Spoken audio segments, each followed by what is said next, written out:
Hello everyone, my name is Jitendra Kumar, Faculty of Civil Engineering, and welcome to the YouTube channel of Engineering College Bardmer. So students, today we are going to discuss about the various numerical about arches. हमारे last lecture में हमने arches के बारे में discussion कर लिया था और आर्चेस में जो हमने डिस्कशन किया था वो किया था 3 हिंज्ड आर्च के ऊपर। तो आज बेसिकली हम इस 3 हिंज आर्च के ऊपर क्या करने वाले हैं, अपने न्यूमेरिकल करने वाले हैं। ओके, तो सबसे पहला जो एग्जांपल मैं आपके लिए क्वेश्चन का दे सकता हूँ, सबसे सिंपलेस्ट क्वेश्चन हमारे पास क्या आ सकता है। तो यहाँ नोटिस कीजिए आप, let me draw an arch first. Okay, ये एक आर्च है जिसमें 2 स्प्रिंजर्स के ऊपर आपको हिंज दे रखे हैं, ठीक है, और एक हिंज आपको कहाँ दे रखा होगा, इसके क्राउन पर। तो इस तरह के जो आर्च होता है वो रहता है हमारा 3 हिंज्ड आर्च। लोडिंग कंडीशन हम ले लेते हैं यहाँ पर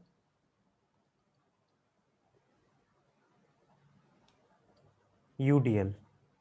ओके, तो आपको क्वेश्चन में यूडीएल इस तरह से डिफाइंड रहेगा, ये है हमारा यूनिफॉर्मली डिस्ट्रीब्यूटेड लोड। अज्यूम कर लेते हैं हम W किलो न्यूटन पर मीटर का लोड लग रहा है, ठीक है। अब आर्च है, इसके अंदर कुछ डिफाइन करना पड़ेगा हमें, तो स्पैन ले लेते हैं इसका, L लेंथ का इसका स्पैन है। ओके, और जो इसका राइज है, स्प्रिंजिंग लाइन से लेकर क्राउन तक की जो डिस्टेंस है उसे हम क्या कह रहे थे, इसका राइज। तो हमारे पास राइज कितना आ गया इसका, h, मैक्सिमम राइज h है। ओके, तो इस तरह का कुछ क्वेश्चन दे रखा होगा और उसमें से आपसे क्या पूछेगा, वो नॉर्मल थ्रस्ट पूछ लेगा, ठीक है, बेंडिंग मोमेंट की वैल्यू पूछ लेगा, रिएक्शंस की वैल्यू पूछ लेगा, ठीक है, और आपसे क्या पूछ सकता है, रेडियल शियर, ठीक है। तो ये सब चीजों के बारे में आपसे एक क्वेश्चन के अंदर पूछा जा सकता है। तो क्वेश्चन को जब भी हम सोल्व कर रहे होंगे तब कैसे करेंगे, सबसे पहले तो हमें क्या करना है, लोडिंग लग रही है तो नंबर ऑफ रिएक्शंस चाहिए। अब ये क्वेश्चन है आपके पास इस तरह का, तो इसमें नंबर ऑफ रिएक्शन हमारे पास किस किस तरह की आ सकती हैं। अगेन इसको ड्रॉ करते हैं हम।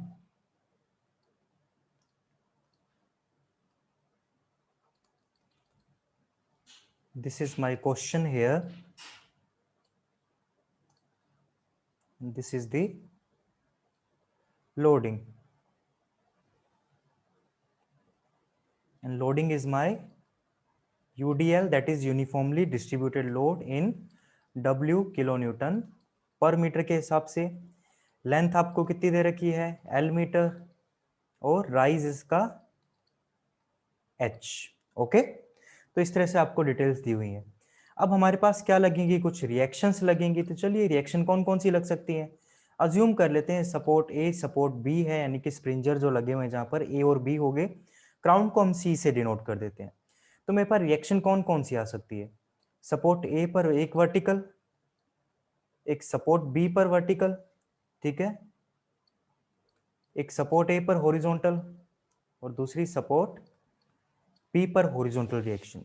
अब क्योंकि ये मेरा किस तरह का आर्च है, एक स्टैटिकली डिटर्मिनेट आर्च है, ठीक है। कैसा आर्च है ये, स्टैटिकली डिटर्मिनेट, यानी कि सिर्फ इक्वेशन ऑफ इक्विलिब्रियम जो कि summation of all the vertical forces, summation of all the horizontal forces, summation of all the moment about a point zero करके मैं निकाल सकता हूं। हालांकि हमारे पास आप रिएक्शन देख रहे हो, रिएक्शन का मतलब अननोन, ठीक है। बेसिकली हम रिएक्शंस को क्या बोलते हैं, अननोन। कितने अननोन है, 4 है। इक्वेशन ऑफ इक्विलिब्रियम तो 3 ही है। तो हमारे पास एक कंडीशन एक्स्ट्रा क्या बन जाती है, moment about C zero, summation of all the moments about C हो गया जीरो। ये एक्स्ट्रा हमारे पास कंपेटिबिलिटी कंडीशन, एक कंडीशन इक्वेशन आ जाती है, ठीक है। ये हमारी क्या है, extra condition equation, summation of all the moments about a point C zero, यानी कि हिंज सी पर जीरो। अब इसमें थोड़ा सा ध्यान रखना है, या तो लेफ्ट हैंड साइड वाले मोमेंट्स को जीरो करना है या राइट हैंड साइड वाले, दोनों को एक साथ मत ले लेना, ठीक है। और उसके साथ ये एक्स्ट्रा कंडीशन इक्वेशन आई किसकी वजह से, due to hinge at crown, ठीक है। क्राउन पर हिंज की वजह से इक्वेशन आपके पास एक्स्ट्रा वाली आ चुकी है। अब बताइए VA और VB की वैल्यू निकालनी है हमें, राइट। तो VA और VB की वैल्यू के लिए मैं क्या करूं, इस इक्वेशन को यूज कर लूं। तो सबसे पहले मैं रिएक्शंस निकाल रहा हूं, वर्टिकल रिएक्शंस। ठीक है, कि रिएक्शंस मेरे पास कौन सी होंगी, वर्टिकल वाली, उनकी वैल्यू। तो उनके लिए मैंने एक इक्वेशन लगाई, summation of all the vertical forces 0। अब ऊपर लगने वाले फोर्सेस को मैं मान लेता हूँ पॉजिटिव, तो VA भी मेरा ऊपर लग रहा है तो पॉजिटिव, VB भी ऊपर लग रहा है तो पॉजिटिव। लेकिन जो यूडियल है वो डाउनवर्ड डायरेक्शन में। इसको यूडियल को या तो आप ऐसे दिखा सकते हो या फिर इस तरह से भी नीचे एरो लगाकर यूं दिखा सकते हो ब्लॉक शेप के अंदर। ये भी यूडियल को डिनोट करने का एक तरीका रहता है। लेकिन यूडियल किस में लग रहा है, नीचे की ओर डाउनवर्ड, वो किस में हो जाएगा, नेगेटिव हो जाएगा। उसके साथ ही यूडियल देखो किलो न्यूटन पर मीटर में है। अगर हम इनके डायमेंशन लिखते हैं, ठीक है, क्योंकि कोई भी इक्वेशन लिखते हो उसके डायमेंशनल स्टेबिलिटी बहुत जरूरी है। ठीक है, अगर यहाँ पर देखो ये किलो न्यूटन में लोड है, load force reaction kilo Newton में ही आएगी यूनिट, राइट। लेकिन यूडीएल किस में, किलो न्यूटन पर मीटर में, इसको भी किलो न्यूटन में चेंज करना पड़ेगा, मतलब किसी मीटर वाली चीज से मल्टीप्लाई करना पड़ेगा। और मीटर वाली चीज हमारे पास स्पैन के अंदर सिर्फ लेंथ ही है, ठीक है, वर्टिकल में मत ले लेना, क्योंकि वर्टिकल डायरेक्शन के अंदर आप देख रहे हो यहाँ पर लोड किसी सेक्शन के ऊपर कांस्टेंट रह रहा है, किस में वेरी कर रहा है, वो लेंथ के ऊपर, इसलिए लेंथ से यहाँ पर मल्टीप्लाई किया गया। ठीक है, तो एल मीटर से मल्टीप्लाई किया, मीटर से मीटर कैंसिल, तो डायमेंशन भी देखो किलो न्यूटन की स्टेबिलिटी आ गई इसे। ठीक है, यहाँ पर किलो न्यूटन की स्टेबिलिटी आ गई। उसके बाद डब्ल्यू एल क्या हो जाएगा, यहाँ पर मेरे पास टोटल लोड, डब्ल्यू तो है लोड इंटेंसिटी, डब्ल्यू जो यूडीएल बोला है वो तो मेरी क्या है, लोड इंटेंसिटी। लेकिन मुझे लोड इंटेंसिटी थोड़ी चाहिए, मुझे तो क्या चाहिए, पूरा लोड चाहिए प्रॉपर। तो लोड क्या हो जाएगा, डब्ल्यू एल इक्वल टू कर दूंगा 0। तो इक्वेशन मेरे पास ये बन के आ गई। ठीक है, यहां से एक्स्ट्रा ये इरेज कर रहा हूं अब मैं। तो V A plus V B मेरे पास क्या हो जाएगा, डब्ल्यू एल, इनकी वैल्यू कितनी हो जाएगी, डब्ल्यू एल। तो एक इक्वेशन नंबर 1 के नाम से इसे डिनोट कर देता हूँ।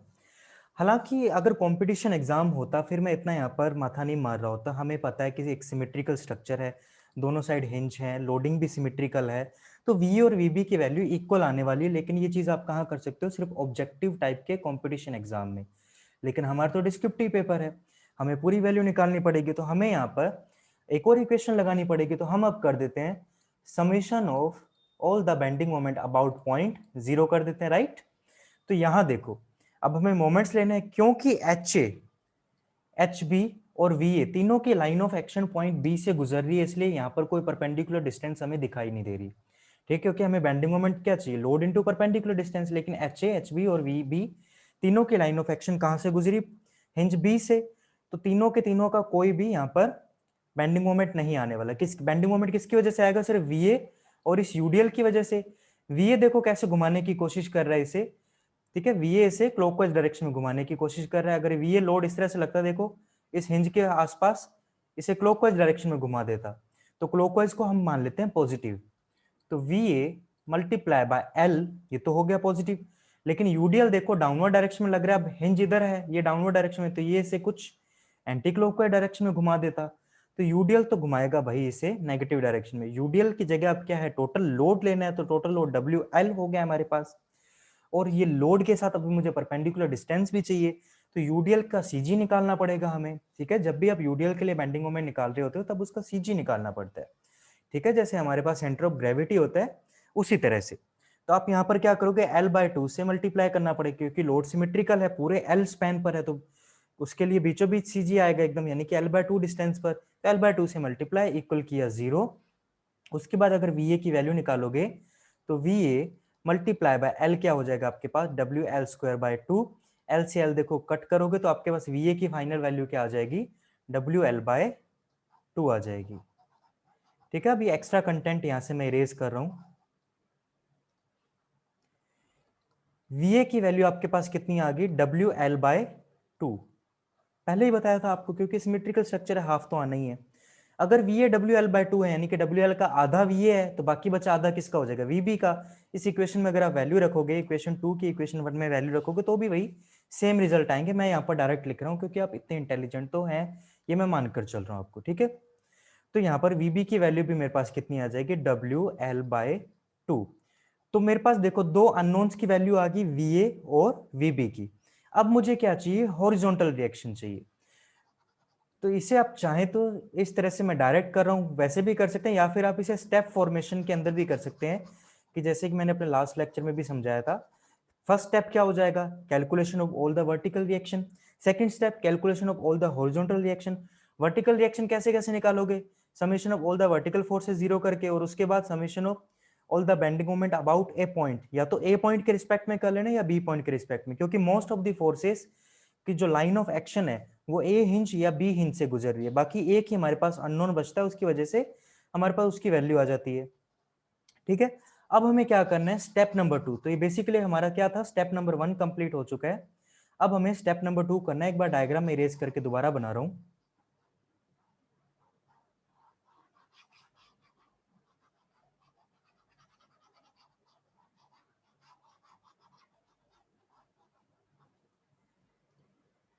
ठीक है,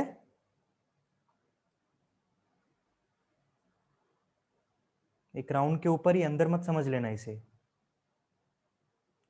और सिर्फ स्पैन के ऊपर लगा हुआ है, ज्यादा भी मत समझ लेना।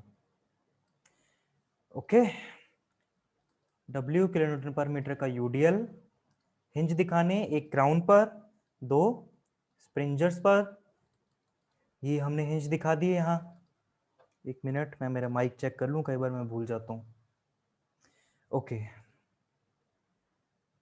क्या क्या दिखाना है मुझे, L लेंथ का स्पैन और H मेरा राइज। ठीक है, H टोटल राइज हो गया। VA VB के वैल्यू आगे, चलिए अब करते हैं स्टेप नंबर 2। स्टेप नंबर 2 आप क्या करोगे, calculation of horizontal forces. Reactions लगा दूं मैं, लिखना भूल गए हम। अब VA VB की जगह मैं WL/2 लिख दूं डायरेक्ट ही।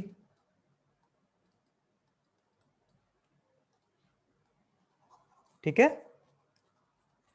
और हमें क्या चाहिए अब, HA और HB की वैल्यू चाहिए। तो HA और HB के लिए मैंने आपको लास्ट लेक्चर में बताया था कौन कौन सी इक्वेशन यूज कर सकते हो। एक तो summation of all the horizontal forces zero. अब और कोई हॉरिजॉन्टल फोर्स तो दिख नहीं रहा, सिर्फ ये दो ही है। तो HA जो कि राइट हैंड साइड की ओर डायरेक्शन कर रहा है उसे मान लेते हैं पॉजिटिव। अब HB ऑटोमेटिकली नेगेटिव हो जाएगा, दोनों का समेशन क्या करना पड़ेगा, जीरो, क्योंकि एक ही इक्वेशन है हमारे पास। तो HA बराबर HB आ जाएगा, जिसको अज्यूम कर लेते हैं हम H। ठीक है, इन दोनों की जगह अब हम क्या लिख लेते हैं, H लिख लेते हैं सिंपली। ओके, तो एक अननोन कम हो गया, पहले 4 थे, अब हमारे पास कितने हो गए, टोटल 3 अननोन्स हो गए। तो चलिए अब इस थर्ड अननोन को भी गायब करते हैं, राइट। तो अब मैं क्या करूंगा, summation of all the bending moment about point C, जो ये टॉप पॉइंट था हमारा सी, उसके रिस्पेक्ट में जीरो कर देते हैं। लेफ्ट हैंड साइड वाले फोर्सेस लेते हैं, राइट हैंड साइड वाले को कंसिडर नहीं करेंगे एक बार। ठीक है, तो यहां देखिए मेरे पास मैंने क्या किया, WL/2, एक लोड मेरे पास कौन सा, एक रिएक्शन WL/2। ये देखो, अगर ये हिंज होता है यहाँ पर, इसको फ्री मान लेते, तो ये लोड देखो इसे कहाँ घुमाने की कोशिश कर रहा है, क्लॉकवाइज, तो क्लॉकवाइज मान लेते हैं पॉजिटिव। ठीक है, क्लॉकवाइज कहाँ मान लेते हैं, पॉजिटिव। तो ये मेरे पास WL/2 हो जाएगा पॉजिटिव। कितनी डिस्टेंस के ऊपर लग रहा है, ठीक है, परपेंडिकुलर डिस्टेंस देखो कितनी है, एच मत बना देना इसको, लोड इंटू परपेंडिकुलर डिस्टेंस कितनी है, L/2। तो यहाँ पर एक मोमेंट तो ये आ गया, दूसरा मोमेंट देखो ये वाला, अगर ये हिंज इधर लगा होता, अब देखो हिंज क्या है, ये हॉरिजॉन्टल रिएक्शन यहाँ लग रही है, तो ये कहाँ रोटेट करने की कोशिश करती है, इसको एंटी क्लॉकवाइज डायरेक्शन में। मैं हाथ वगैरह इसलिए नहीं घुमा रहा क्योंकि मिरर इमेज दिखाई देती है, फिर आप ऐसे कंफ्यूज हो जाओगे। तो एंटी क्लॉकवाइज डायरेक्शन में, एंटी क्लॉकवाइज ये वाली डायरेक्शन होती है घड़ी की उल्टी दिशा, ठीक है, और क्लॉकवाइज ये घड़ी की सीधी दिशा, अगर किसी को नहीं पता हो तो। और कोई चीजें नहीं पता हो ना तो पूछ लिया करो कमेंट सेक्शन में, कोई शर्म करने की जरूरत नहीं, इंसान की उम्र सीखने की कोई भी हो सकती है।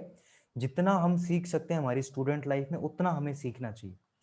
ठीक है, जब एग्जाम आएगा तब परफॉर्म करेंगे बहुत अच्छा, लेकिन अभी जितना हम सीख सकते हैं ना, जहां से जितना जो ज्ञान मिल रहा है, जो नॉलेज मिल रहा है, उसे बटोर लो। पर ऐसे भी नहीं फालतू ज्ञान के पीछे आप भागते रहो कि जिस ज्ञान की आपको जरूरत ही नहीं उसके लिए अपना समय बर्बाद करते रहो। ये क्योंकि आजकल कंपटीशन वैसे ही बहुत टफ है, तो आपको अगर जैसे मान लो गेट के लिए पढ़ रहे हो तो गेट स्पेसिफिक स्टडी करो, ईएस के लिए पढ़ रहे हो तो ईएस स्पेसिफिक स्टडी करो, एसएससी के लिए पढ़ रहे हो तो एसएससी स्पेसिफिक करो। ठीक है, हर एग्जाम की अपनी खुद का पैटर्न होता है, तो पैटर्न का इवैल्यूएशन करते हो, उसकी स्टडी कीजिए। आप यूनिवर्सिटी की स्टडी करो तो यूनिवर्सिटी के प्रीवियस ईयर के क्वेश्चन पेपर देखो, सबसे पहले तो वही लगाओ। ठीक है, तो आपको कोई भी स्टडी करते हो तो एग्जाम स्पेसिफिक स्टडी करना पहले जरूरी है, उस एग्जाम की कट ऑफ तक पहुंचो, बाद में क्रीम के अंदर इंक्लूड होना होता है आपको, यानी कि टॉपर लिस्ट में, मेरिट लिस्ट में। मेरिट लिस्ट में हमारे को वहां पर जाने का काम होता है बाद का, उसके लिए बाद में अपना नॉलेज इस तरह से गेन करो, अलग अलग सोर्सेज से, टेस्ट सीरीज से, ठीक है। और कोई भी एग्जाम देते हो आप, तो उसके लिए प्रैक्टिस करना बहुत जरूरी है, ठीक है। कि एक तो हम पहले जब पढ़ते थे स्कूल लाइफ में, तब बोलते थे कि मैथ्स में प्रैक्टिस हो, बाकी सब काम चलता है। लेकिन इंजीनियरिंग अब ऐसी चीज हो चुकी है, यानी कि इंजीनियरिंग क्या, मैं तो किसी भी फील्ड के लिए कहूंगा, आर्ट्स वगैरह कोई भी फील्ड हो, कोई फील्ड बुरा नहीं है, सब अपने जोन के अंदर सबसे बेस्ट है। तब किसी भी फील्ड के लिए आप स्टडी कर रहे हैं, तो उसके लिए एक तो स्पेसिफिक हो जाइए एकदम, ठीक है। और उसके बाद ज्यादा से ज्यादा प्रैक्टिस कीजिए। ऑब्जेक्टिव पेपर देने जा रहे हैं तो लगा दीजिए 50-60 टेस्ट सीरीज, और एग्जाम में जब जाओ तब डर ही ना लगे, ठीक है। डिस्क्रिप्टिव पेपर दे रहे हो तो कोई टेस्ट सीरीज ले लो। अगर आप टेस्ट सीरीज नहीं ले पा रहे, तो अपने किसी फ्रेंड को बोलो कि तू मुझे पेपर बना के दे, मैं तुझे पेपर बना के देता हूँ, दोनों एक दूसरे के लिए पेपर बनाओ और उसका एवेल्युएशन करो, ठीक है। और जो भी आप आंसर लिखोगे अपने एक दूसरे कॉपी चेक करो, एकदम स्ट्रिक्ट मार्किंग से, जितनी स्ट्रिक्ट कर सकते हो। जीरो देना चाहते हो जीरो दे दो, कि ऐसे नहीं आ रहे चलो एक दो तो दे देते। तो इस तरह से एवेल्युएशन करते हो आप आगे बढ़ सकते हो, ठीक है। चलिए, ये सब बातें तो होती रहेंगी, इसके लिए कभी अलग से हम क्लास का लेक्चर लेंगे समझाने के लिए कि how to fight a competition exam. अभी हम देखते हैं how to analyze an arch and a 3 inch arch. Okay, तो एच देखो आपको कैसा एंटी क्लॉकवाइज डायरेक्शन घुमाने की कोशिश करेगा, लेकिन एच के लिए इस बार परपेंडिकुलर डिस्टेंस कौन सी हो जाएगी? कैपिटल एच के लिए, कैपिटल एच जो मेरी हॉरिजॉन्टल रिएक्शन लग रही है, उसके लिए परपेंडिकुलर डिस्टेंस देखो कौन सी है मेरे पास, स्मॉल एच की। और ये एंटी क्लॉकवाइज है, इसलिए माइनस का साइन लगाना पड़ेगा। H capital H into capital H into में स्मॉल एच, ठीक है। स्मॉल एच जो मेरा राइज है। और क्या करना पड़ेगा आपको? लोड दिख रहा है, ये आधे पे लोड भी तो लगा हुआ है इस साइड में, लेफ्ट हैंड साइड वाली साइड देखो, ये लोड भी तो है यूडीएल। कितना है? टोटल स्पैन पे तो है नहीं, L/2 स्पैन पर ये, ठीक है। कितना है? L/2 स्पैन पर। और अब इसका भी सीजी लेना पड़ेगा जब आप यूडीएल लेते जाओगे। माइनस साइन इसलिए लगाया, देखो लोड है, इसको एंटी क्लॉकवाइज डायरेक्शन में घुमाने की कोशिश करता। जब भी आपको समझना है ना, तो इसको हिंज माना, हिंज के ऊपर लोड लगाओ, देखो अपने आप ऑटोमेटिकली घूमेगा, ये एंटी क्लॉकवाइज घूम रहा है, तो इसलिए minus. Total load L/2 distance का हमें कंसीडर करना है, पूरे स्पैन का कंसीडर नहीं करना है, इसलिए L/2 से मल्टीप्लाई। फिर अगेन इसका सीजी क्या हो जाएगा? L/2 का भी आधा, L/2 का भी आधा, ठीक है। तो L/4 हो जाएगा। और सबका समेशन आपको क्या करना है? 0 करना है यहाँ पर। ओके, तो होप सो आपने नोट कर लिया होगा, नोट नहीं किया तो स्क्रीनशॉट ले लीजिए, पॉज कर लीजिए और स्क्रीनशॉट ले लीजिए। होप सो आपने स्क्रीनशॉट ले लिया होगा, मैं यहाँ पर इरेज कर रहा हूँ।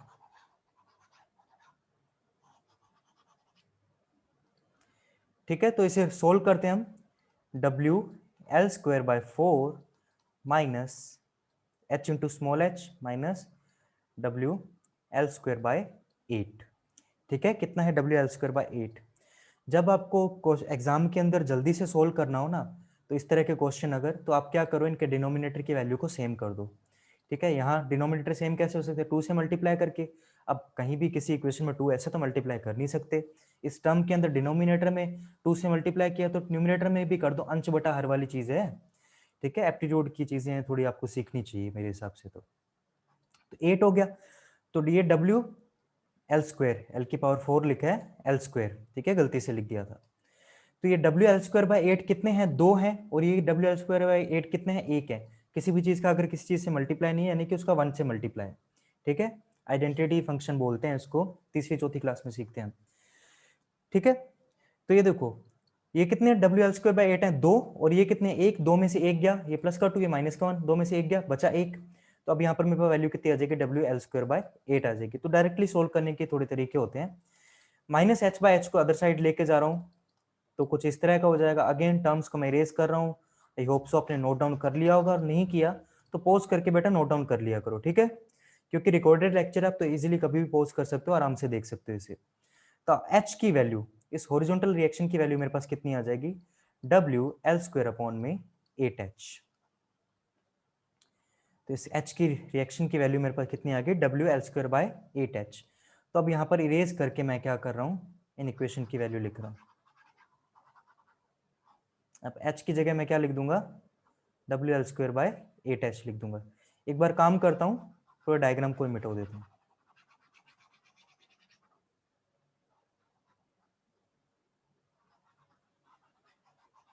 एक एक स्टेप इसमें जरूरी है आपका, तो पूरा फोकस से ध्यान रखे, रटना नहीं है बिल्कुल भी। एक चीज मैं आपको बार बार वार्न करूंगा, रटना नहीं है, रटोगे तो सिर्फ यहाँ पर एग्जाम के अंदर अच्छे आपके नंबर आ जाएंगे, आगे आप कहीं सोच रहे हो फ्यूचर में गवर्नमेंट जॉब्स के लिए, ठीक है, या फिर किसी भी कंपटीशन एग्जाम के लिए सोच रहे हो, तो वहां पर बेटा क्या है कि अल्टीमेटली अगर आपको टॉप मेरिट लिस्ट में जाना है तो बेसिक कंसेप्ट क्लियर होना बहुत जरूरी है। इसलिए मैं बार बार बोलूंगा किसी भी चीज को रटना नहीं, कोई फॉर्मूला नहीं याद करना, कुछ नहीं, अपने आप याद होने दो, प्रैक्टिस के साथ में ना उन्हें अपने आप दिमाग के अंदर फिट हो जाने दो, इस तरह की प्रैक्टिस करो। ठीक है, तो ये हमारा डायग्राम था, थोड़ा अच्छा नहीं बना तो थोड़ा कॉप अप कर लें, ठीक है, समझना ज्यादा इंपॉर्टेंट है। तो हमारे पास वैल्यू क्या क्या आ गई, वर्टिकल रिएक्शंस की WL/2, WL/2, और हॉरिजॉन्टल रिएक्शंस की कितनी आ गई, WL²/8H, और इधर WL²/8H। अब जनरली स्टूडेंट्स गलती क्या कर देते हैं, वो हॉरिजॉन्टल रिएक्शन निकालते नहीं, वो कहते हैं हॉरिजॉन्टल फोर्स नहीं लग रहा तो हॉरिजॉन्टल रिएक्शन भी नहीं है। ठीक है, वो क्या सोचते हैं कि हॉरिजॉन्टल फोर्स नहीं है तो हॉरिजॉन्टल रिएक्शन ही नहीं है। क्यों नहीं है, आपके सामने मैंने निकाल के बताई अभी यहाँ पर देखो, क्योंकि जब आर्च लगता है, आर्च के अंदर मैंने आपको बताया था ना, जो भी रिएक्शन लग रही थी उसके दो कंपोनेंट आ सकते थे, एक कौन सा आता था, हॉरिजॉन्टल, एक वर्टिकल। हॉरिजॉन्टल को हमने नॉर्मल थ्रस्ट बोला, वर्टिकल को हमने क्या बोल दिया, रेडियल शियर बोल दिया। तो दोनों के हर एक ईच सेक्शन के ऊपर, जैसे ये सेक्शन है ना, तो ईच सेक्शन के ऊपर हमारे पास दो कंपोनेंट आ रहे हैं, तो सपोर्ट पर क्यों नहीं आएंगे, आएंगे ना, राइट। तो यहाँ पर सपोर्ट पर हमारे पास ये हॉरिजॉन्टल भी आ गया। अब जब आप बेंडिंग मोमेंट की कैलकुलेशन करने जाओगे किसी पॉइंट के ऊपर, किसी पॉइंट के रिस्पेक्ट के ऊपर, तब आपको क्या करना पड़ेगा, बेंडिंग मोमेंट उसके रिस्पेक्ट में निकालना पड़ेगा। ठीक है, कि ये क्या हो जाएगा, WL की पावर जो भी लग रही है, जितने से भी मल्टीप्लाई हो रहा है, जितनी डिस्टेंस पर भी निकालना है, और उसमें से इसको माइनस करना पड़ेगा, फिर यूडीएल को माइनस करना पड़ेगा, और कौन सी डिस्टेंस पर इसकी हाइट कितनी आ रही है वो भी निकालना पड़ेगा। ठीक है, तो ये सब आपको निकालना सिखाएंगे अभी हम, तो टेंशन ना लें। ये वैल्यूज हमारे पास एक बार आ चुकी हैं। ठीक है, तो हमारे ये जो दो बेसिक स्टेप थे वो तो कंप्लीट हो गए। एक बार अगेन थोड़ा सा रिवीजन कर रहा हूँ। स्टेप 1 में सबसे पहले क्या करना है, वर्टिकल रिएक्शन चाहिए, तो summation of all the vertical forces zero करोगे, उसके लिए आपके पास एक इक्वेशन बनेगी, फिर आप क्या करोगे, किसी ए या बी सपोर्ट के रिस्पेक्ट में आप क्या कर दोगे, ए या बी हिंज है उनके रिस्पेक्ट में, किसी भी एक के रिस्पेक्ट में summation of all the moment zero कर दोगे, उससे आपके पास वी ए या वी बी की वैल्यू आ जाएगी। फिर इस इक्वेशन को वापस पहले इक्वेशन के अंदर वैल्यू रख दोगे, तो अगेन आपके पास अदर जो अननोन वर्टिकल था उसकी वैल्यू आ जाएगी। फिर आपको क्या करना है, summation of all the horizontal forces zero करना है, और summation of all the moment about a point crown zero कर देना है, 3 हिंज आर्च के केस में। ठीक है, अगर जो याद करना चाहते हैं उनके लिए बता रहा हूँ, हालांकि आपको याद नहीं करना चाहिए, लेकिन फिर भी क्या करें, अगर प्रैक्टिस नहीं करोगे तो याद ही करना पड़ेगा। ओके, तो हमारे पास ये वैल्यू आ जाएगी, हॉरिजॉन्टल वर्टिकल रिएक्शन की वैल्यू आ गई। अब एक काम तो हमारा जो बेसिक काम था वो खत्म हो गया, तो 2-4 नंबर तो हमें यही मिल गए। ठीक है, अब क्या काम करना है आपको, सपोर्ट्स पर रिएक्शंस निकालनी है। ठीक है, तो रिएक्शन देखो कुछ इस तरह की लग रही होगी, इन दोनों का रिजल्टेंट ही होगी, राइट। रिएक्शन यहाँ पर कुछ इस तरह की लग रही होगी, दोनों का रिजल्टेंट होगी, अज्यूम कर लेते हैं इसके साथ वर्टिकल के साथ थीटा बना रही है, और रिएक्शन का नाम है आर। अब जो left hand side reaction R आ रही है वही राइट हैंड साइड भी आएगी। आपको पता है जब भी आपको रिएक्शन निकालनी होती है तो कैसे निकालते थे, हमारे पास दो वेक्टर होते थे, एक हॉरिजॉन्टल वेक्टर, एक वर्टिकल वेक्टर। तो हम क्या कर देते थे, हॉरिजॉन्टल वेक्टर का स्क्वायर, वर्टिकल वेक्टर का स्क्वायर, दोनों का अंडर रूट, यही तो करते थे हम, क्योंकि राइट एंगल ट्रायंगल रूल को ये फॉलो कर रहा है। आर इसमें एक पाइथागोरस का काम कर रहा है, और एच यहाँ पे इसमें क्या हो जाएगा, बेस हो, एच यहाँ पर इसमें हॉरिजॉन्टल रिएक्शन क्या हो जाएगी, परपेंडिकुलर हो जाएगी, और WL/2 मेरा क्या बन जाएगा, बेस बन जाएगा, राइट। तो बस इतना ही तो करना है हमें, तो इसके साथ हमारी वैल्यू आ जाएगी। ओके, तो आपको यहाँ पर क्या चाहिए, रिएक्शन आर की वैल्यू, तो सिंपली आप क्या कर दो, WL²/8H उसका स्क्वायर करो, उसके बाद वर्टिकल में क्या, WL/2 उसका स्क्वायर करो, दोनों का समीशन करो, और अंडर रूट ले लो यहाँ पर। ठीक है, उसके बाद आपके पास क्या आ जाएगी, फाइनल वैल्यू आ जाएगी हमारे पास रिएक्शन की। रिएक्शन के लिए एक मैंने छोटी सी यहाँ पर मिस्टेक कर दी है। ठीक है,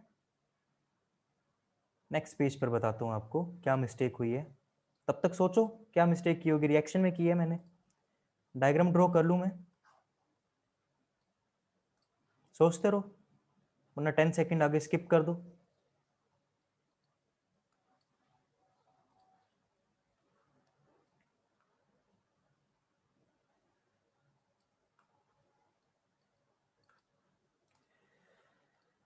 okay, You can simply skip the video. This is recorded lecture.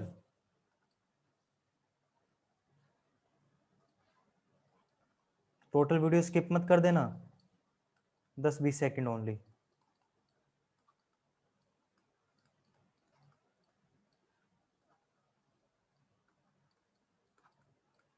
Okay, तो इतने रिजल्टेंट आ गए थे हमारे पास, इतने रिजल्ट्स आ गए थे। उसके बाद मैंने क्या कहा था, यहाँ पे रिएक्शन आर है, यहाँ पे अगेन एक रिएक्शन आर है। ठीक है, जल्दबाजी मैंने आपको थीटा बता दिया, लेकिन थीटा के लिए देखिए, आपको हमेशा के लिए एक चीज बता देता हूँ। रिएक्शन आर कुछ इस तरह से जा रही है, ठीक है। तो जब भी एंगल निकाला जाता है, किसके साथ निकाला जाता है, हमारा हॉरिजॉन्टल के साथ में। तो हॉरिजॉन्टल ये जा रहा है, रिएक्शन आर इसके साथ जा रही है, तो हॉरिजॉन्टल के साथ इसका एंगल थीटा है। अब ये एंगल थीटा है, तो ये वाला भी कितना होगा, थीटा, राइट। तो इस केस में एंगल थीटा कौन सा बनता है, ये वाला। आप रिएक्शन आर की वैल्यू तो निकाल लोगे, जो कि हॉरिजॉन्टल फोर्सेस और वर्टिकल फोर्सेस के स्क्वायर के समेशन का अंडर रूट हो जाएगा, इस तरह से आप निकाल सकते हो, ठीक है। यानी कि अल्टीमेटली आपको WL² का स्क्वायर करना है और WL/2 का स्क्वायर करना है, यानी कि जो भी रिएक्शन और हॉरिजॉन्टल सपोर्ट की वैल्यू आएगी उन दोनों का स्क्वायर करके अंडर रूट कर देना। अब आपको क्या चाहिए, थीटा की वैल्यू चाहिए, राइट। आपको चाहिए थीटा, यानी कि इसने तो क्या दिया आपको, सिर्फ और सिर्फ मैग्नीट्यूड दिया है। अब क्योंकि हम हर जगह डायरेक्शन डायरेक्शन बोल ही जा रहे हैं, तो अब हमें रिएक्शन की डायरेक्शन भी तो चाहिए, और रिएक्शन की डायरेक्शन किस में निकलती है बच्चों, टेन थीटा में निकलती है। ठीक है, तो टेन थीटा में देखो आपको किस तरह से निकालनी है। आप क्या करोगे, आप एक ट्राइंगल फॉर्म करोगे। ट्राइंगल में देखो किस तरह से फॉर्मेशन करना है। हॉरिजॉन्टल में ऊपर की ओर कौन जा रहा है, WL/2, WL²/8h। तो ऐसे लिखोगे आप WL²/8h, ठीक है। उसके बाद ये रिएक्शन आर इस तरह से जा रही है, तो इसके पैरेलल में आप एक रिएक्शन ड्रॉ कर लोगे, जो कि आर हो जाएगी, जिसकी वैल्यू हमें एक बार नहीं लिखते क्योंकि कॉम्प्लिकेट हो जाएगी, यहां से थोड़ी निकालनी, ठीक है।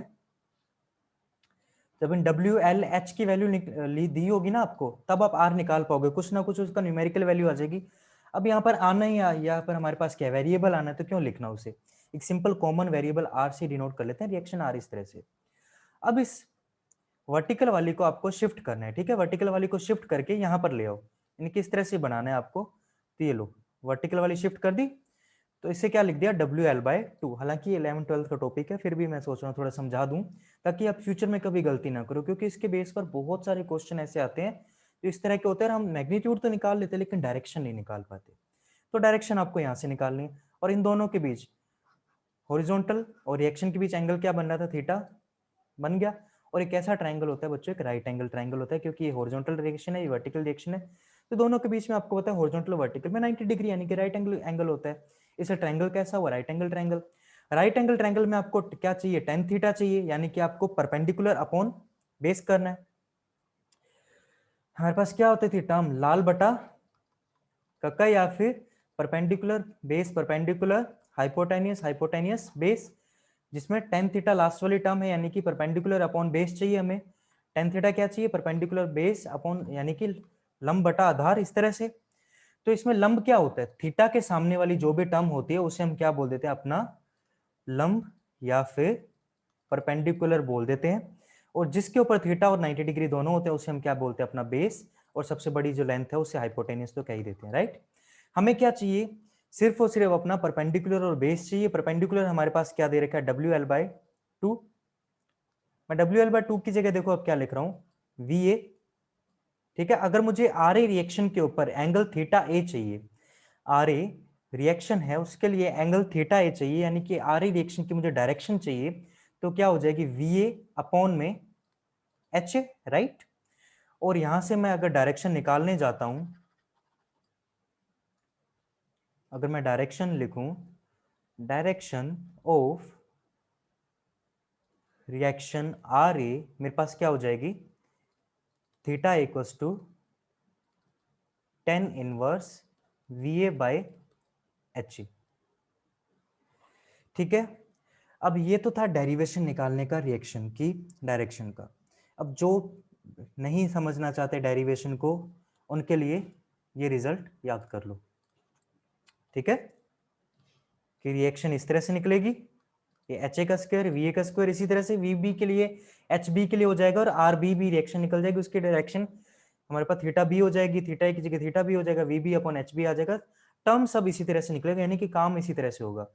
तो अब मेरे पास फाइनल रिजल्ट्स क्या क्या आ गए मैं लिख लेता हूं एक बार, अब तक मेरे पास क्या क्या रिजल्ट आए हैं। तो रिजल्ट्स, एग्जाम वाला रिजल्ट नहीं है, vertical reactions V A V B, इनकी वैल्यू कितनी आई है, W L by two, W L by two, ठीक है। उसके बाद ये तो थी मेरी वर्टिकल रिएक्शंस, लिख देता हूं मैं। अब मुझे चाहिए हॉरिजॉन्टल रिएक्शंस, वो क्या है मेरी, H A equals to H B equals to W L square upon 8h। 3 inch के लिए आप ये टर्म्स को डायरेक्ट याद भी कर सकते हो, कंपटीशन एग्जाम के हिसाब से डायरेक्ट उसमें ऑब्जेक्टिव में पूछ लेता है, हालांकि 10 सेकंड से ऊपर नहीं लगेंगे अगर आपने प्रैक्टिस किया तो निकालने में, ठीक है। तो हमारे पास क्या आ गई, 0.1 आ गया, 0.2 आ गया, और हमने क्या निकाली, रिएक्शन की value, resultant reaction at support, हमने क्या निकाली, resultant reaction at supports, R A R B, ये हमारे पास क्या आ रहे थे, एच ए का square plus V A square under root में, और H B square plus V B square under root में। और जिन्हें ये नहीं पता H A square plus V A square का अंडर रूट ही क्यों किया, तो अगेन थोड़ा सा पीछे देख लो, हाइपोटेनियस यानी कि कर्ण का स्क्वायर बराबर लंब स्क्वायर, है ना, परपेंडिकुलर स्क्वायर, और बेस का स्क्वायर दोनों के समीशन के बराबर। यहां से हाइपोटेनियस की जगह मेरे को क्या लिखना है, रिएक्शन आर लिखनी है, परपेंडिकुलर की जगह क्या लिखना है, V A vertical reaction, horizontal के बेस की जगह क्या लिखना है, हॉरिजॉन्टल रिएक्शन, दोनों का स्क्वायर करना है। यहाँ से अगर मैं स्क्वायर हटा रहा हूँ तो अदर साइड क्या हो जाएगा, अंडर रूट। तो ये देखो ये रिजल्ट आ गया, ठीक है। तो इसमें ज्यादा इतना सोचने वाली बात नहीं थी, बिल्कुल सिंपल सही चीज थी, लेकिन फिर भी हमने बता दिया। और क्या चाहिए मुझे यहाँ पर, डायरेक्शन ऑफ रिएक्शन, कि डायरेक्शन क्या होगी, तो थीटा ए तो मेरे पास क्या आ जाएगा, tan inverse V upon H A, ठीक है, और थीटा बी मेरे पास क्या आ जाएगा, tan inverse V B upon H B, जगह नहीं बची तो अपॉन मैंने इस तरह से दिखाया है, ठीक है। चलो लिख ही देता हूँ, वरना आप कहोगे सर ये कौन सा अपॉन लिख दिया, अभी इरेज नहीं हो रहा।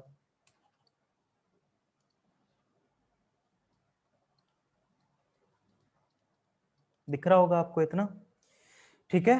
तो ये होगी बच्चों हमारी अब तक के रिजल्ट। हमने वर्टिकल रिएक्शन निकाल ली, हॉरिजॉन्टल रिएक्शन निकाल ली।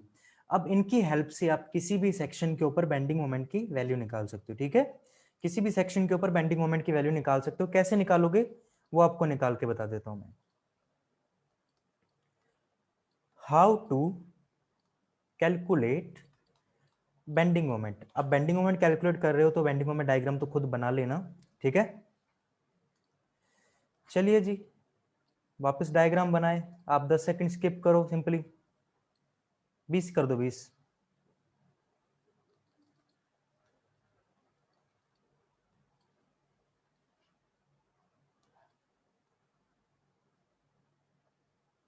जिन्होंने स्किप नहीं किया स्किप कर दो बच्चों, डायग्राम बनाने में टाइम लगता है।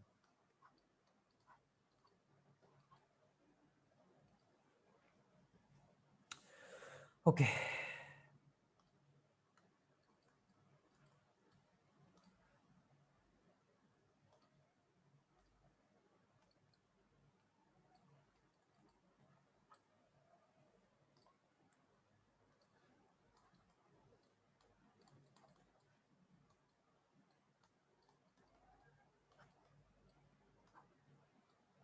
वर्टिकल रिएक्शन दिखा दी, W L by two, V A V B दोनों की वैल्यू यही आने वाली है, ए बी पर, सी पर भी रिएक्शन निकाल लेंगे हम, ठीक है, निकलती है, सी पर भी रिएक्शन निकलती है, क्योंकि वहां पर क्या है, मोमेंट है, मोमेंट तो क्या करेगा, सिर्फ और सिर्फ हमारे को, सॉरी हिंज है यहाँ पर, हिंज क्या करेगा, सिर्फ मोमेंट को रिलीज कर रहा है, अदर फोर्सेस को रिलीज थोड़ी करेगा वहां पर।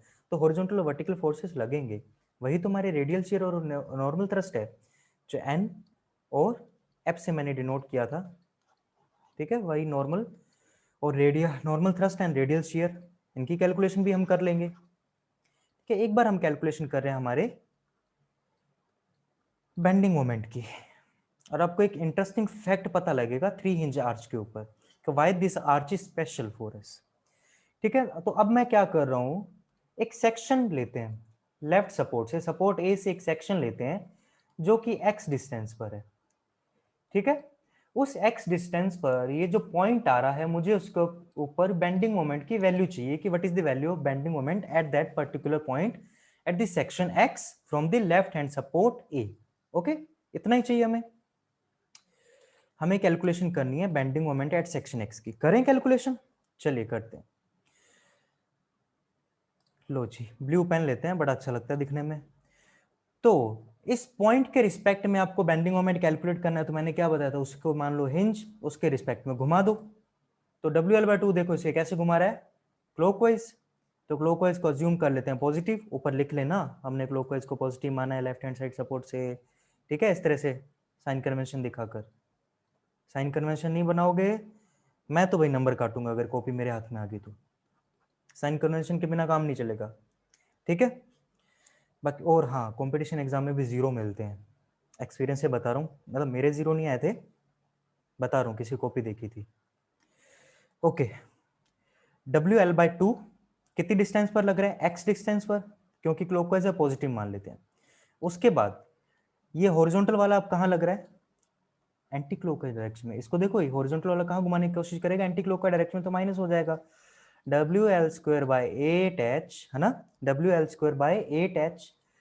लेकिन परपेंडिकुलर डिस्टेंस कौन सी होगी, ये वाली है, ये तो नहीं होगी। हमें तो डिस्टेंस इतनी ही चाहिए, टोटल डिस्टेंस तो नहीं चाहिए। अब ये डिस्टेंस कैसे निकालें, ये डिस्टेंस तो निकालने सीखी नहीं हमने।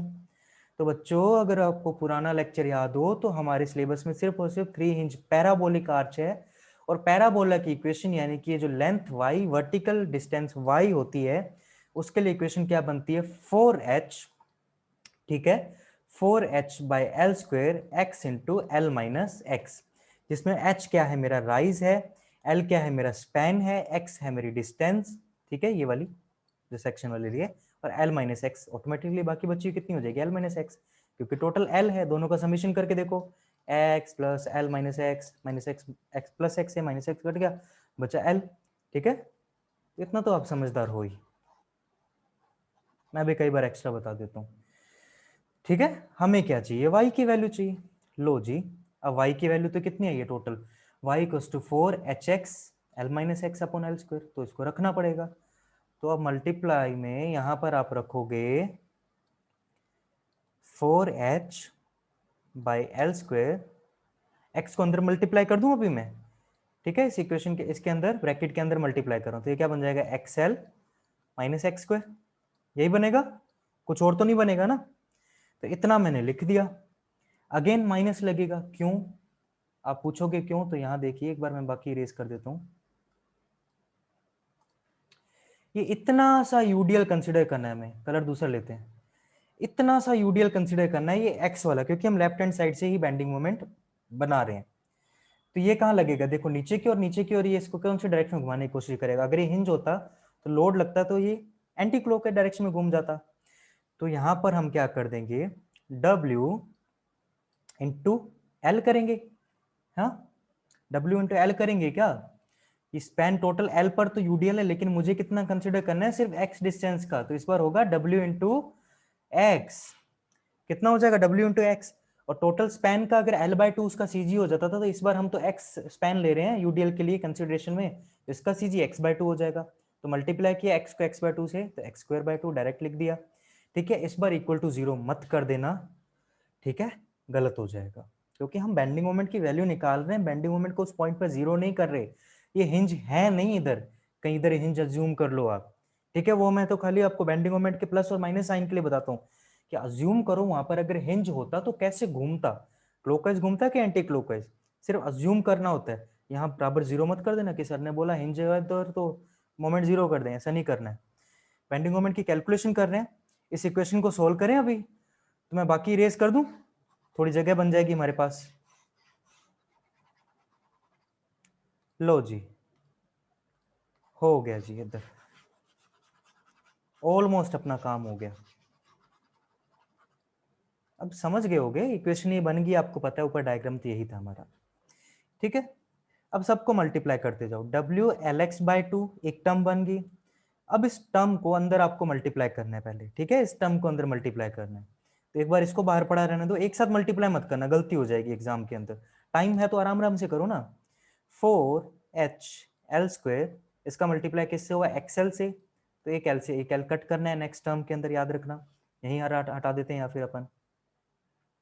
तो एक टर्म तो मेरे पास क्या बन गई, 4HX/L, इससे मल्टीप्लाई किया तो, और इस वाली से मल्टीप्लाई करूंगा तो क्या बन जाएगी, 4H/L² मल्टीप्लाई बाय x², तो माइनस की है 4HX²/L², ये टर्म बन गई सेकंड, माइनस WX²/2, इतना आ गया। अब तो कोई गलती नहीं, ठीक है, थोड़ा सा ध्यान देखना, ऊपर भी रेस कर रहा हूं मैं, हम ऊपर उल्टा लिखते जा रहे हैं। एक काम करता हूं, मैं इसी को ऊपर शिफ्ट कर दूंगा, अभी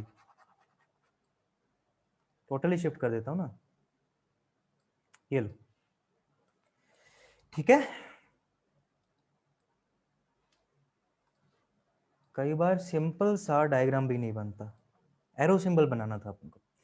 अब इसे आगे फर्दर सोल्व कर रहा हूं मैं।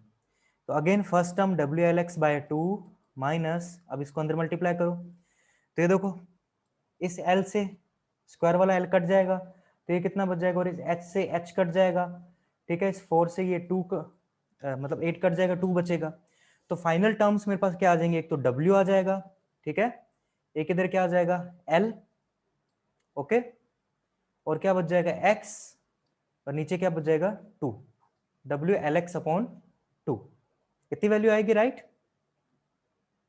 नेक्स्ट अब इसका अंदर भी मल्टीप्लाई करना है आपको, तो माइनस माइनस तो पहले तो प्लस हो जाएगा साइन, WL²/8H डायरेक्ट लिख रहा हूं क्योंकि हमने इसे काटा पेटी कर दी, ऊपर फिर करेंगे तो गलती हो जाएगी। इसको मल्टीप्लाई करना है 4HX²/L² से, L² से L² कट किया, H से H कट किया, 4 2 8, ठीक है, तो ये टर्म मेरे पास क्या बन जाएगी, WX²/2, राइट, WX²/2।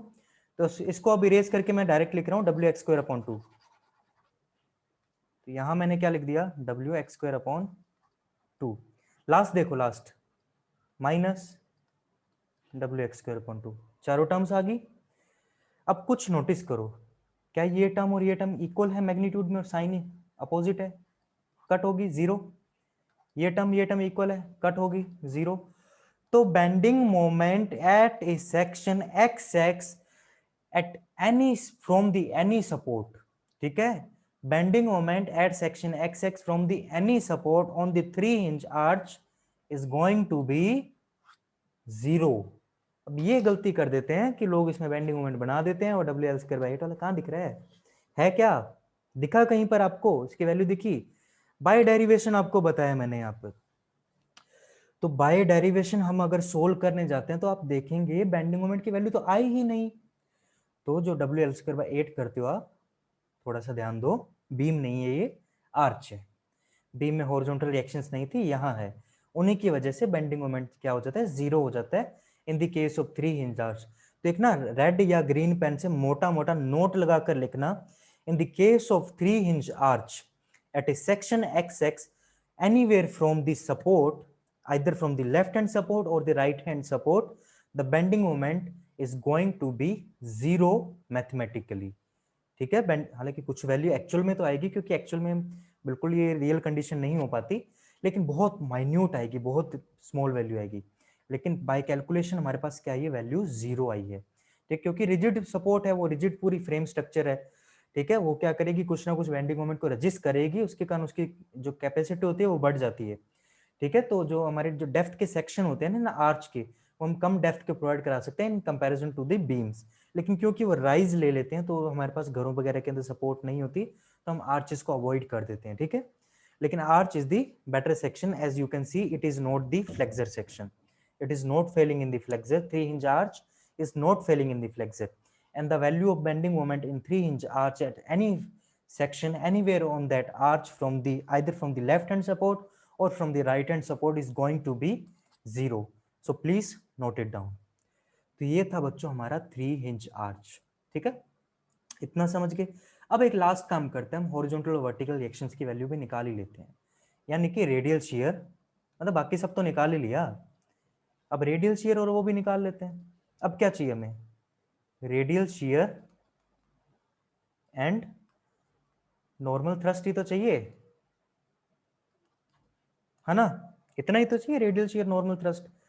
तो मेरे पास एक जो आर्च था इस तरह का, अगेन स्किप करो, चलो फटाफट स्किप करो 10 सेकंड के लिए, डायग्राम बना रहा हूं।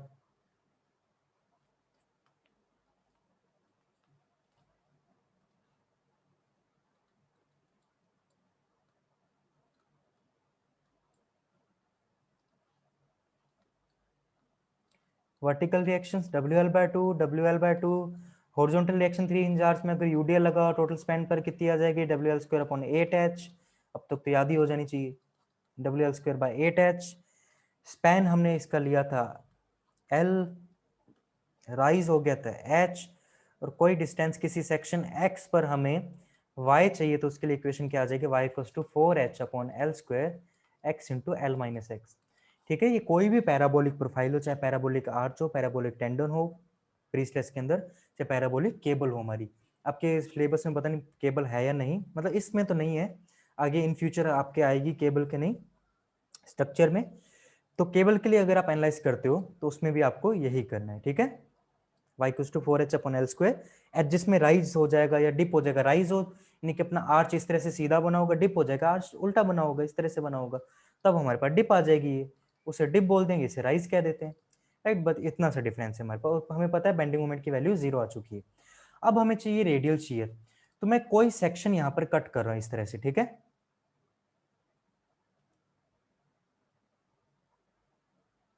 तो समझाने के लिए तो बढ़िया सा कलर लेते हैं, समझाने के लिए मैंने क्या लिया है, कोई एक इस तरह का सेक्शन लिया है, थोड़ा ब्रॉड कर दिया उसे, ठीक है, बड़ा करके दिखाया।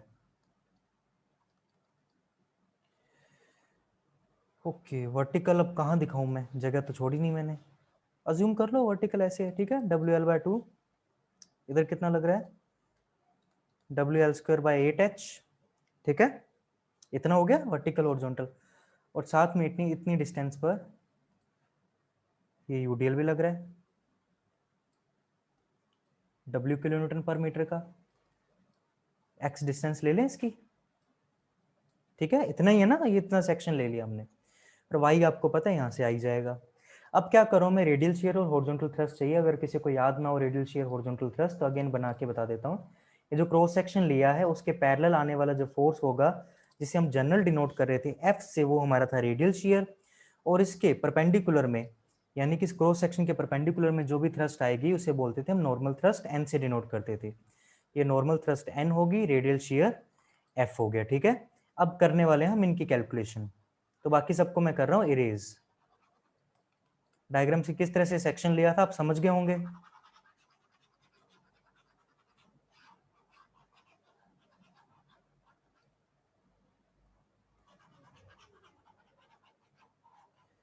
अभी जब मैं इरेज कर रहा हूँ ना, तो आगे से लेक्चर में आप क्या करना, कुछ नहीं बस 10 सेकंड के लिए स्किप कर लिया करो सिंपली, कोई कुछ नहीं कह रहे यहाँ पर।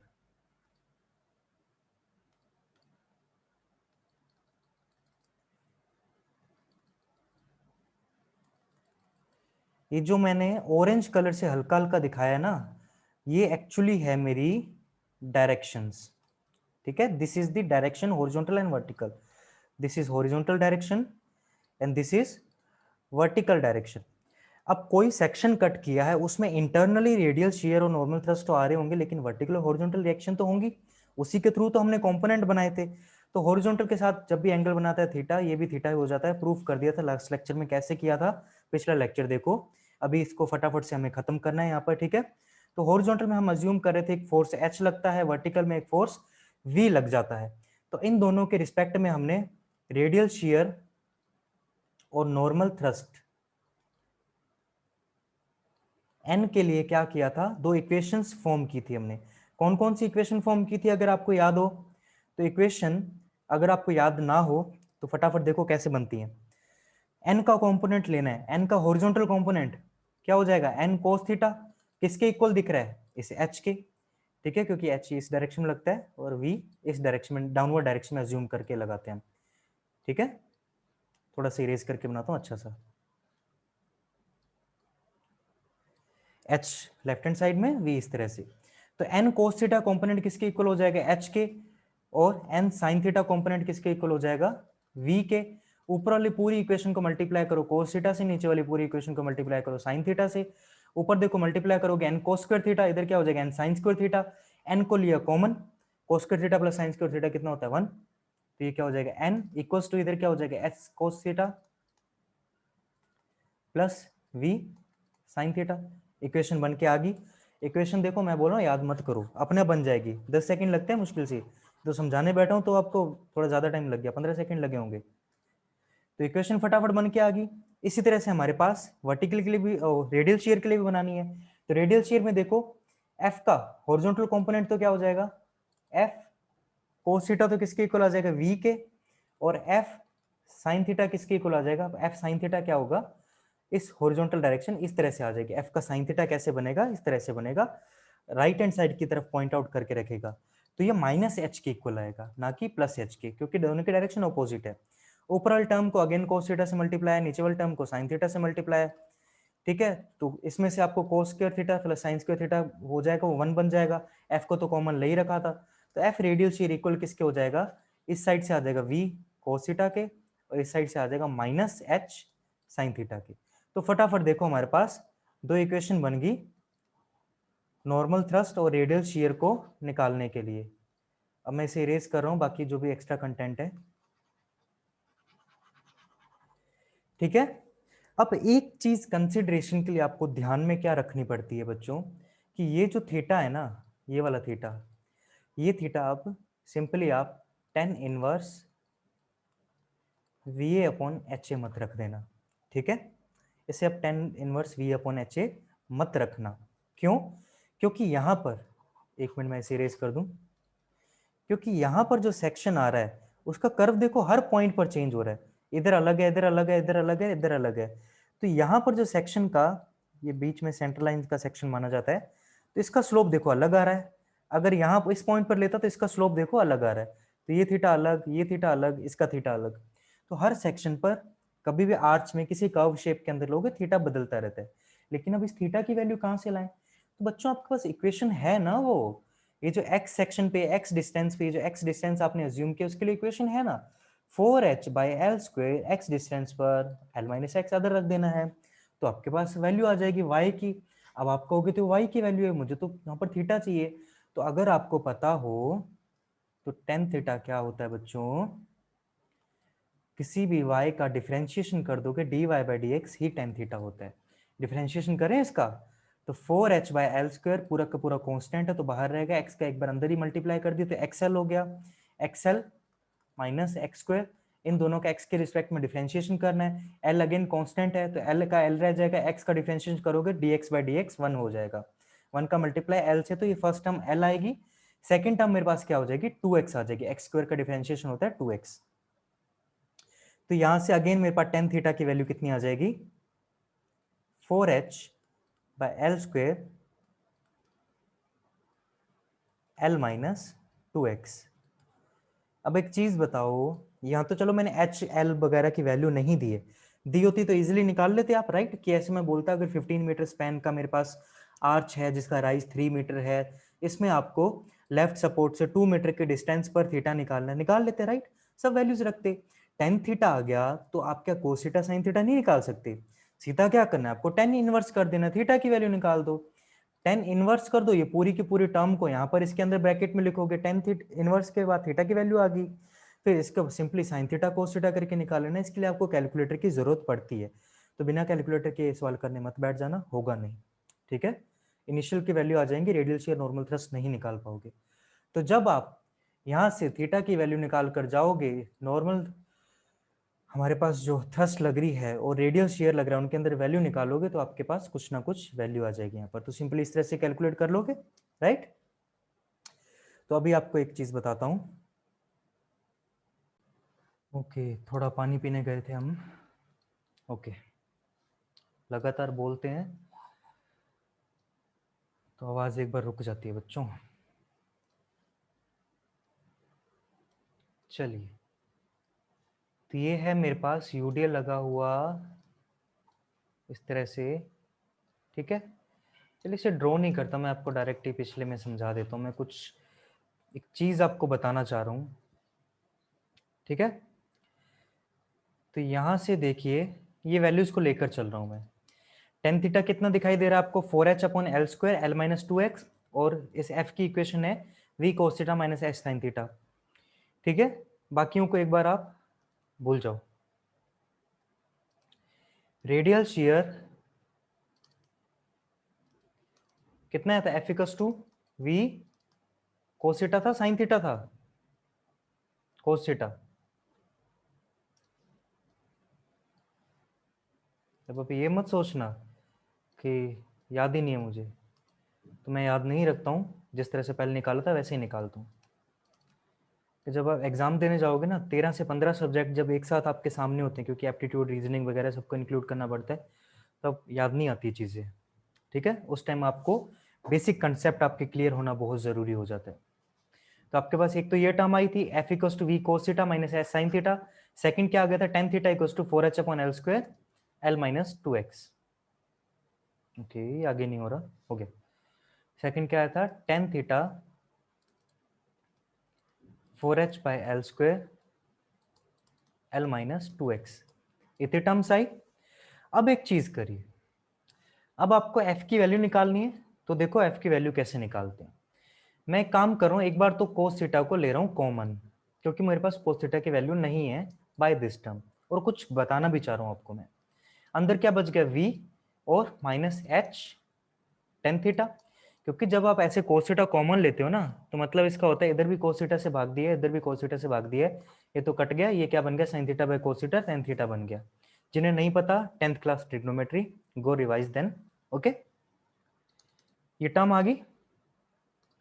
अब यहाँ पर ये v और h क्या है, ठीक है। ये v और h क्या है, क्या ये v मेरा WL/2 है और ये h मेरा WL² है। तो मैं कहूंगा नॉट नेसेसरीली ट्रू, ये ऐसा हो जरूरी नहीं है, ठीक है। तो v और h देखो क्या होता है, सिंपली इन v और h की वैल्यू हम वापस पिछली स्लाइड पर देखेंगे। ओके, काफी कचरा कर दिया, रहने दो, यही बता देता हूँ बढ़िया सा डायग्राम बना के।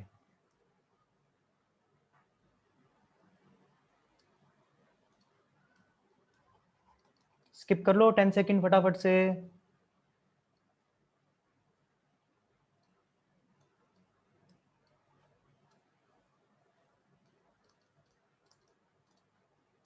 हाँ आ जाओ। और वर्टिकल रिएक्शन सपोर्ट पर कितनी है, WL/2, इधर से कितनी आई, WL² अपॉन 8h आ गई। और हमारे पास क्या लग रहा था, एक तो लग रहा था भैया रेडियल शियर F, दूसरा लग रहा था इसके परपेंडिकुलर में नॉर्मल थ्रस्ट N, ठीक है। और क्या क्या थी, इधर एक हॉरिजॉन्टल रिएक्शन और इधर एक वर्टिकल, जो कि इस रेडियल शियर और नॉर्मल थ्रस्ट के ही कंपोनेंट है। इसी की वजह से हमने वो इक्वेशन बनाई है जो v cos theta h sin theta वाली है, या v cos theta plus h sin theta वाली इक्वेशन थी, इसी की वजह से बनाई है, ठीक है। और कहीं से नहीं आई वो। चलिए,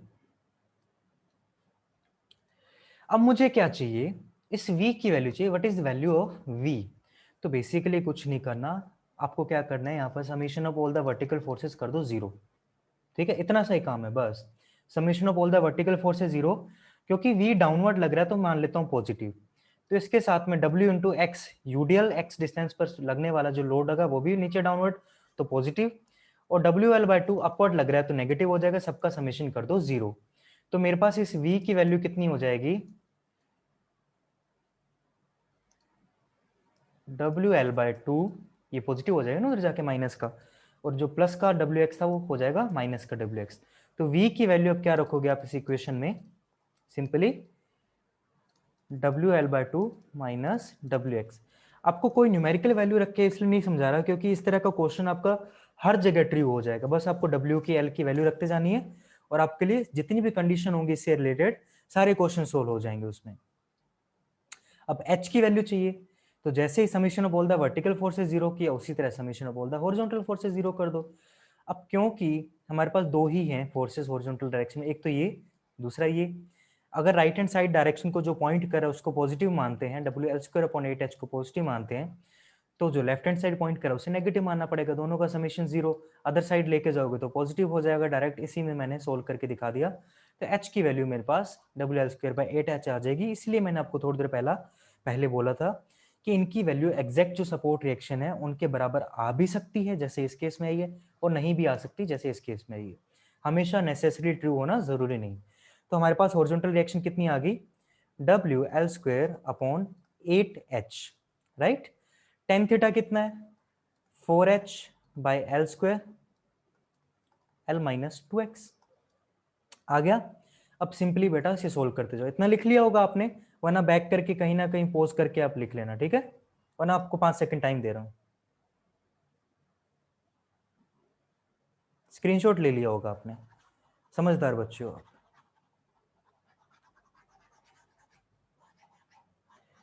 चलो जी, अब करते हैं इसको सोल्व।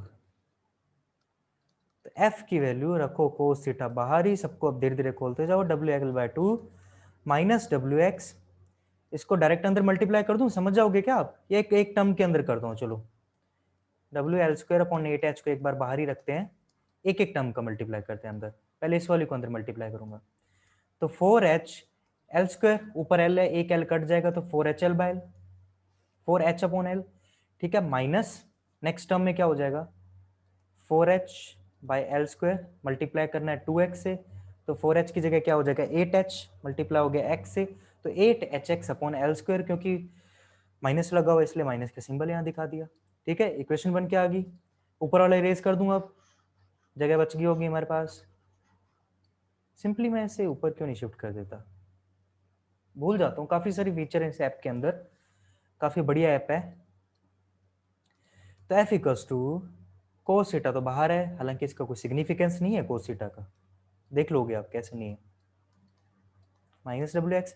अब मल्टीप्लाई करना चालू करें तो minus WL²/8h 4h/L, minus minus plus WL²/8h 8hx/L², 8h से 8h कैंसिल, L² से L² कैंसिल, क्या बना WX प्लस का, तो लिख दिया। इधर देखो WX माइनस का है, कुछ कुछ दिख रहा है कटता हुआ, और एक प्लस का WL/2 तो हमें दिखाई दे रहा है। 4h, h से h कटा, 4 से 2 आ गया, L से L कट गया, तो क्या बचा WL/2, लो जी माइनस का WL/2, इससे ये कट गया, इससे ये कट गया, फाइनल वैल्यू कितनी आ गई 0। फाइनल वैल्यू कितनी आ गई 0, क्योंकि कोस थीटा किसी से 0 से मल्टीप्लाई करोगे तो 0 हो जाएगा, ठीक है। तो f की वैल्यू कितनी आ गई 0, और इन्फिनिटी नहीं बन सकता किसी केस में, कहीं तुम बोल दो इन्फिनिटी, कोस थीटा की वैल्यू 0 से 1 के बीच में आती है। तो हमारे पास रेडियल शियर की वैल्यू भी एक 3 हिंज आर्च के अंदर कितनी आती है 0। एक मोटा सा नोट लगा के लिखना, 100 रुपए का नोट लगा के, मजाक करो, ब्लू का रेड कलर या ग्रीन कलर से जो भी सूटेबल कलर लेके हाईलाइटर दिखे, नोट लगा के लिखो, 3 हिंज पैराबोलिक आर्च के अंदर अगर यूडीएल लगा हुआ है toward the total span, if in A 3 hinge parabolic arch there is loading condition of UDL over the entire span, then the value of bending moment at any section either from the left support or from the right support is going to be 0, and the value of radial shear, this is radial shear, the value of radial shear is also going to be 0। Radial share को भी through out the span आपको क्या करना है 0, क्योंकि मैंने कोई भी सेक्शन एक्स एज्यूम किया है, किसी भी सेक्शन एक्स पर होगा, तो एक्स तो कोई भी डिस्टेंस हो सकती है, 2 मीटर 4 मीटर, टोटल लेंथ है एल, तो उसके ऊपर स्पैन पर एंटायर रेडियल शेयर की वैल्यू कितनी आ रही है 0। तो लिख लिए फर्स्ट पॉइंट, तो क्या लिखना है कि bending moment is 0 over the entire, if the UDL is provided on the parabolic 3 hinge arch over the entire span and radial shear is also 0। तो इसमें आया क्या, इसमें आएगी सिर्फ और सिर्फ नॉर्मल थ्रस्ट यानी कि कंप्रेशन। तो एक पॉइंट लगाकर ये लिख सकते हो, कोई आवाज आ रही थी अभी, सुनाई दे रही होगी आपको, सैनिटाइजेशन चल रहा था, ठीक है। तो हमने रिजल्ट क्या सीखे कि bending moment at any section x x is also 0, radial shear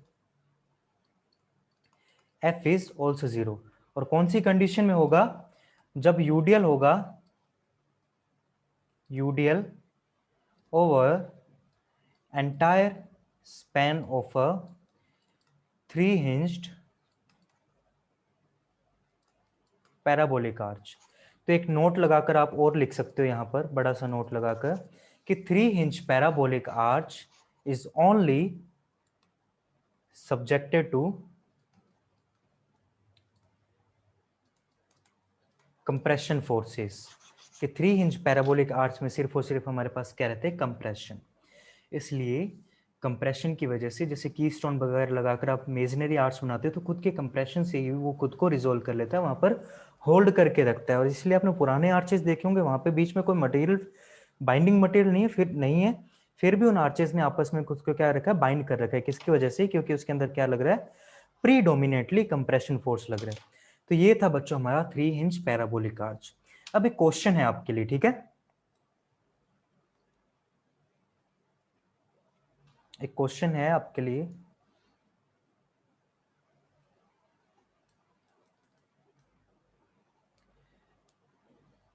again 3 hinge parabolic arch है, ठीक है, और इस बार यूडीएल लगा हुआ है सिर्फ और सिर्फ हाफ स्पैन पर। उस यूडीएल की वैल्यू है 2 किलो न्यूटन पर मीटर। ये है टोटल 16 मीटर स्पैन का मेरे पास 3 हिंज आर्च है। इसका राइज आप ले लीजिए 8 मीटर। राइज कितना लेंगे? 8 मीटर। आपको क्या करना है, इसमें लेफ्ट हैंड सपोर्ट से